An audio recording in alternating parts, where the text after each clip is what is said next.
Bonjour, alors je me présente, je suis Afeïssa Khouloud, étudiante en 5e année médecine à la faculté d'Alger et aujourd'hui je vous ai préparé un petit topo sur le schéma basal-bolus des diabétiques. Cette vidéo n'est pas un cours à proprement dit mais plutôt un topo sur l'utilisation de l'insuline, plus précisément le schéma basal-bolus. D'abord, avant d'entamer le traitement, on va parler un petit peu sur le diabète. Donc, brièvement, le diabète, c'est une anomalie métabolique qui se manifeste par une hyperglycémie chronique en liaison avec l'insuline, qui soit en manque ou bien non fonctionnelle. Alors ici, on va juste faire la différence entre insulinorésistance et insulinodépendance. L'insulinodépendance est souvent trouvée dans le diabète type 1 de l'enfant, où la production de l'insuline est insuffisante. Et donc, le problème ici est au niveau de l'usine de l'insuline qui est le pancréas. Cependant, dans l'insulinorésistance, l'insuline est fournie de quantité suffisante, mais là, les cellules ne sont plus sensibles à cette insuline.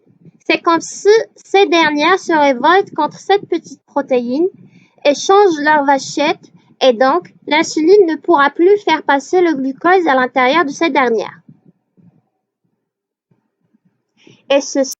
Donc clairement, le traitement du diabète type 1 se base surtout sur l'apport exogène de l'insuline sous forme des injections qui sera traitée par la suite. Ici, je vous mets juste un rappel sur les signes cardinaux que faire suspecter un diabète chez l'enfant. Des pipis fréquents, un soif exagéré, une polyphagie qui se contraste avec une perte de poids. Maintenant, la question qui se pose. Insuline rapide ou insuline lente? Qui et quand injecter?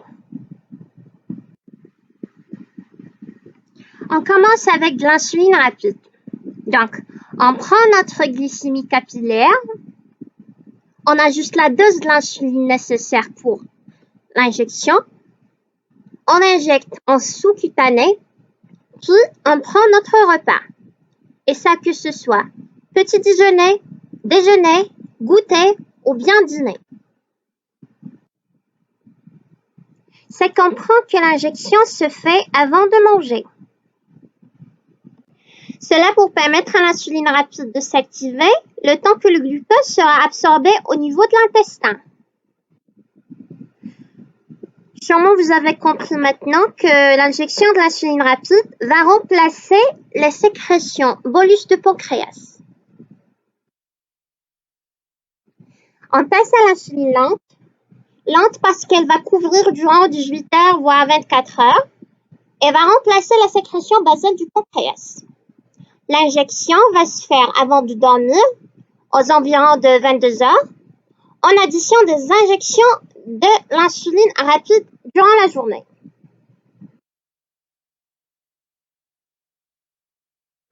Si on vient résumer, on injecte l'insuline lente qui va agir en continence tout au long de la journée pour maintenir la glycémie constante et de l'insuline rapide pour gérer la nouvelle quantité de glucose apportée par l'alimentation.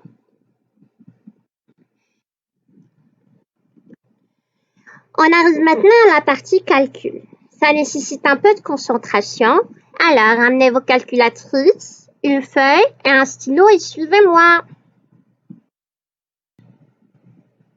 Avant tout, on doit savoir combien d'unités d'insuline qu'il nous faut pour couvrir 24 heures. Pour un nourrisson, on aura besoin de 0,5 unités kilo par jour. Et pour un grand enfant, on aura besoin entre 0,7 et 1 unité kilo jour. Cette dose journalière, qu'on va par la suite calculer, est divisée entre insuline rapide et insuline lente. Donc 60% pour l'insuline rapide et 40% pour l'insuline lente. Donc, la dose de l'insuline rapide se répartit sur 4 de proportions différentes. 15% à 8 heures avant de prendre son petit-déj, 20% à midi avant de prendre son déjeuner, 5% à 16 heures avant de prendre son goûter et 20% le soir à 20 heures avant de prendre son dîner. Et là, pour l'insuline lente, c'est comme on a déjà dit, c'est avant de faire dodo et qui va contenir 40% de la dose totale journalière. Pour mieux comprendre, on va faire une sorte d'exercice pratique. Donc, voici Yanis qui a 12 ans et qui pèse 40 kg. Yanis a été diagnostiqué diabétique type 1 et qui doit commencer à prendre son insuline.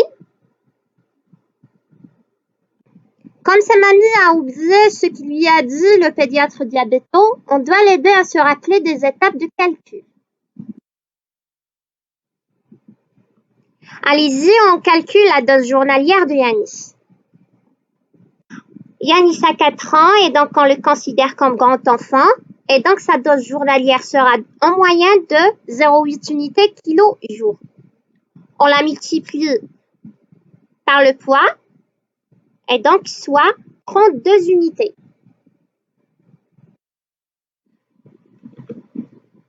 Maintenant, on va séparer dose lente et dose de rapide. Donc, calcul mathématique des proportions, on aura comme résultat.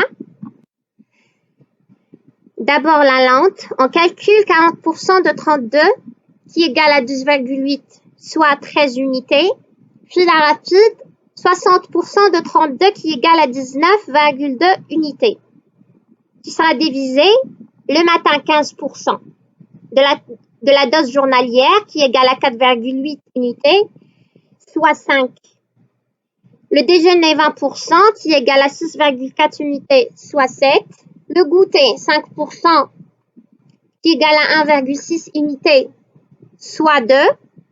Et le dîner qui est égal à 20%, soit 7 unités. Là, donc, on a fini avec les calculs des doses. Ce calcul-là, il va se faire à chaque fois que le poids de l'enfant change. Une notion aussi importante à savoir avant de faire nos intervalles, c'est l'indice de sensibilité. C'est en fait la quantité d'unités d'insuline nécessaire pour faire baisser la glycémie de 1 g par décilitre. Autrement dit, pour une unité d'insuline, la glycémie va baisser de combien? Donc, le calcul va se faire selon cette formule-là. Indice de sensibilité égal à 1700 divisé par la dose totale d'insuline fois 100. Pour Yanis, une unité d'insuline va faire baisser la glycémie de 0,53 g par décilitre. On arrive là à la réalisation de tableau des doses qui va être marqué sur le carnet de suivi de la glycémie et qui va être suivi à la lettre. Pour la première ligne, on va marquer les heures des injections de l'insuline rapide. Et pour la première colonne, on va mentionner les intervalles de la glycémie. Donc, pour le premier intervalle, qui sera entre 0,7 et 1,23, 0,7, c'est la limite inférieure de la glycémie. Au-delà, on tombe dans l'hypoglycémie. Et on ajoute 0,53 et on obtiendra 1,23 g par décilitre. Ceci, c'est le premier. Le deuxième, c'est entre 1,24 puis on ajoute le 0,53. On obtiendra 1,77. Puis le troisième, c'est entre 1,78 et 2,31. En fait, alors ici, le principe, c'est que une unité d'insuline va nous faire baisser la glycémie de 0,53 g par décilitre. Donc, si on fait une prise de la glycémie capillaire et que le chiffre est compris dans le premier intervalle, on va donner les doses déjà calculées de l'insuline. Donc, soit 5 unités le matin au petit-déj, 6 unités au déjeuner, 2 unités au goûter et 6 unités au dîner. Et si le chiffre est compris dans le deuxième intervalle,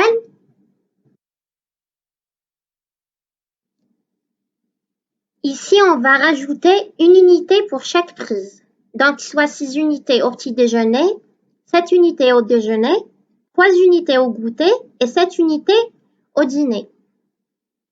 Et si le chiffre de glycémie est compris dans le troisième intervalle, on va rajouter 2 unités.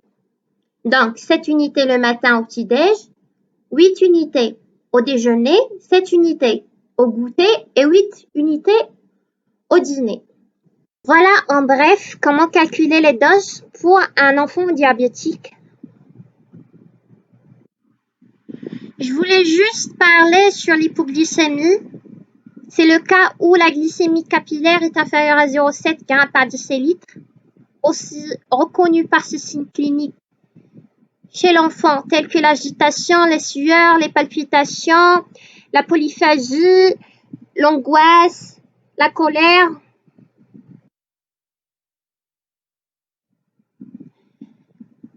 Donc, comment agir dans une telle situation?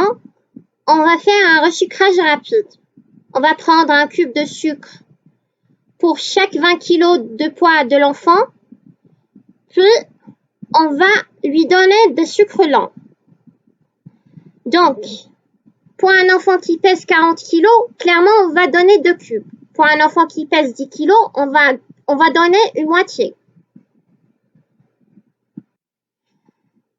Si le premier resucrage ne marche pas, on va faire un deuxième resucrage, même chose.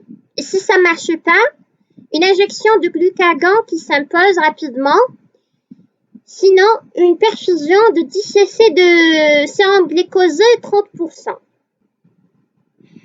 Et en cas de glycémie supérieure à 2,5 g par décilitre, on va réaliser une bandelette urinaire à la recherche du glucose et des corps cétoniques dans les urines. Donc, si on a présence de glucose isolé, on va administrer 1/10 de dose totale de l'insuline rapide. Et si on a de l'acétylurine accompagné, on va administrer 1/5 de dose totale de l'insuline. Voilà, on arrive à la fin de cette vidéo qui a été réalisée dans le but de l'éducation thérapeutique qui reste le pilier de la prise en charge de diabète. Et si vous voulez que je vous parle sur le régime diabétique en une vidéo prochainement, dites en commentaire. J'espère que c'est bien compris. N'hésitez pas à me mettre vos questions en commentaire, de vous abonner et de partager avec vos amis. À la prochaine!